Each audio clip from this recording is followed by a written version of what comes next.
Vice President Joe Biden goes off on Senators Warren and Sanders. Meanwhile, Elizabeth Warren's camp says they are studying a range of options for paying for Medicare for all. Deshandra Jackson is a Democratic strategist. She previously served as Southern Regional Communications Director for the DNC. And Gabby Orr is a White House reporter for Politico. Welcome back to you both. Ladies. Good friends of the show. Great to see you. Hello. So we've got this interesting new development with Vice President Joe Biden right after the debate. He's going off on Elizabeth Warren and Senator Sanders, accusing them of playing Trump's game and trying to con the American people. Let's take a listen to that. Look, the last thing the Democrats should be doing is playing Trump's game and trying to con the American people to think this is easy. There's nothing easy about it. Well, that was quite an Feisty. attack that Vice President Biden had there. I mean, ultimately, what is he borrowing from? What is the strategy here, Gabby? What do you think? I mean, I think he feels as though he's losing his momentum if he hasn't already lost it completely.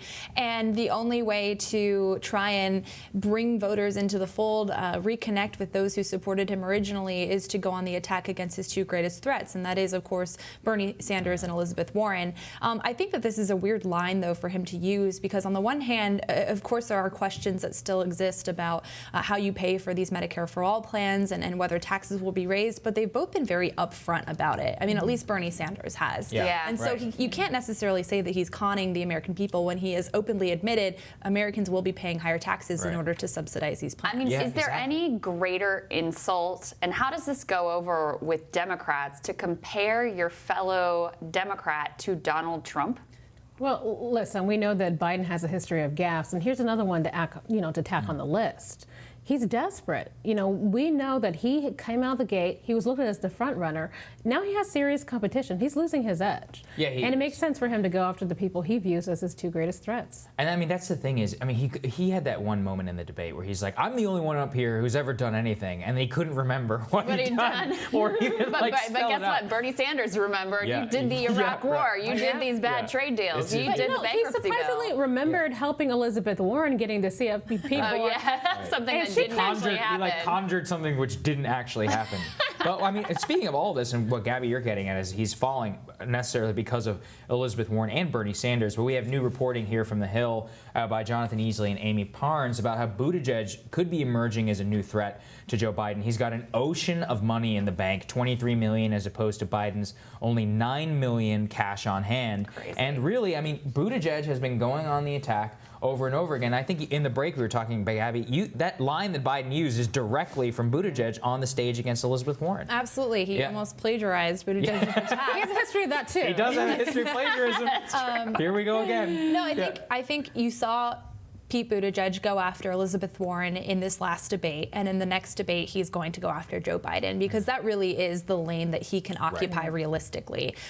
Pete Buttigieg is somebody who has the same level of appeal among blue-collar workers that Joe Biden has currently. He has appeal, and he can. There's potential there. I do think that those men and women are more likely to be attracted to the message that we heard espoused by Pete Buttigieg in the last debate than they are by Warren. I would say that Bernie Sanders is probably his greatest competition. Absolutely. But that's what the data shows too. Absolutely. He's a second choice voter. So I think that, it's definitely something that the Biden campaign needs to be on their toes about and worried about. And the cash advantage that he has cannot be overstated. I mean, $9 million is a paltry sum for the former vice president. I mean, I see the establishment and the sort of moneyed class in the Democratic Party has long wanted Mayor Pete over Joe Biden. I mean, that's why he has so much more money in the bank than Biden does. I actually talked to a couple donors yesterday who see exactly like Gabby said, that he could be the one to take the place of Biden if Biden falters. To me, though, it's very much an open question whether voters are interested in making that switch, because as we were just alluding to, if you look at the coalitions, Biden voters are much more likely to go to Bernie Sanders or Elizabeth Warren than they are at this point to go to Pete Buttigieg. Well, Buttigieg has a really great story. He's not my first choice, but he has a really great story. He's a veteran. He's a Rhodes Scholar. He comes from the Midwest. He knows how to speak plainly. He did very well in the debate.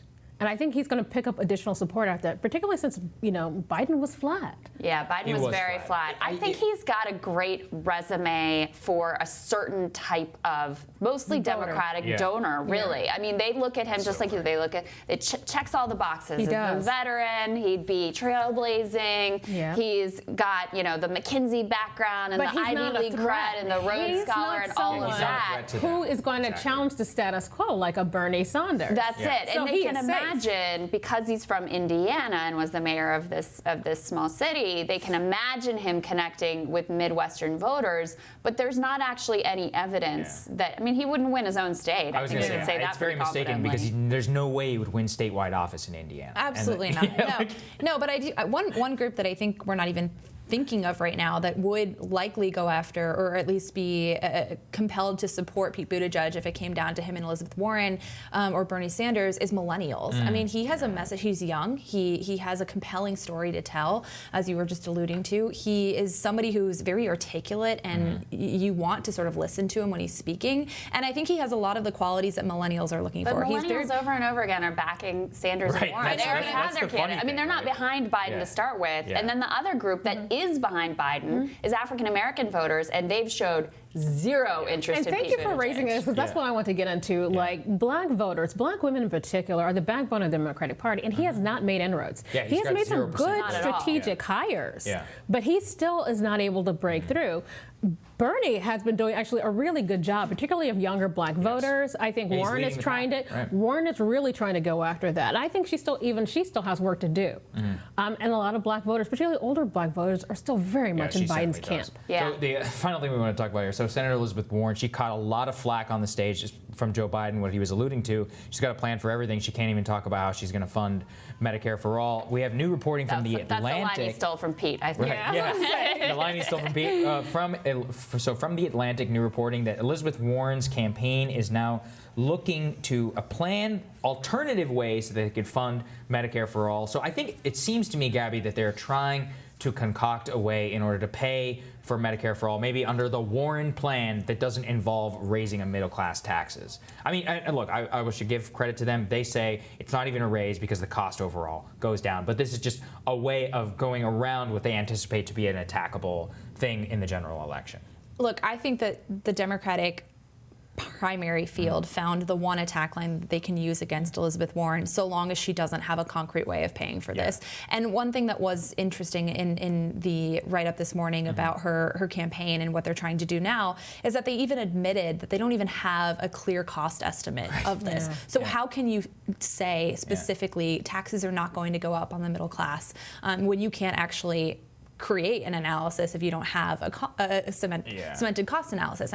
She's in a really tough spot here, and I don't really know how they get out of this without just putting out a clearly detailed proposal, which is something that they should have done before Tuesday. It's so transparent what she wanted to do here, right? She wanted to cut into Bernie Sanders, hold on the progressive base. So she just wanted to say, I'm with Bernie, I'm with Bernie, I'm with Bernie, that there's no daylight here. But in the same respect, she wanted to give herself some wiggle room so that she could modify it if she is the nominee. That's why she called Medicare for All a framework. She didn't support single-payer health care back as recently in her Senate run. So this is a newly held position.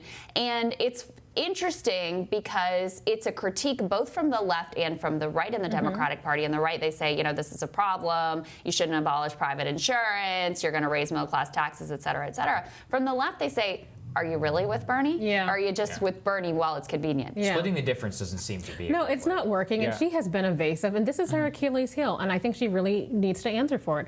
Listen, the primaries are a way for you to test out your message, to see where you need work, and this is clearly where she needs work. If this is a framework, then you need to put some meat on the bones and show the American public, because until you do, you're going to keep getting hit on it. And again, that's a very good attack line. Buttigieg came after her. Biden, Klobuchar, I think, had the best, one of the best lines of the night. And so her and her team really need to get with it and figure out where she really stands on this and show the American public. Not ready to give Klobuchar that credit, but point taken. Well said. Thanks, ladies. Sit tight. We're going to come right back after a quick break.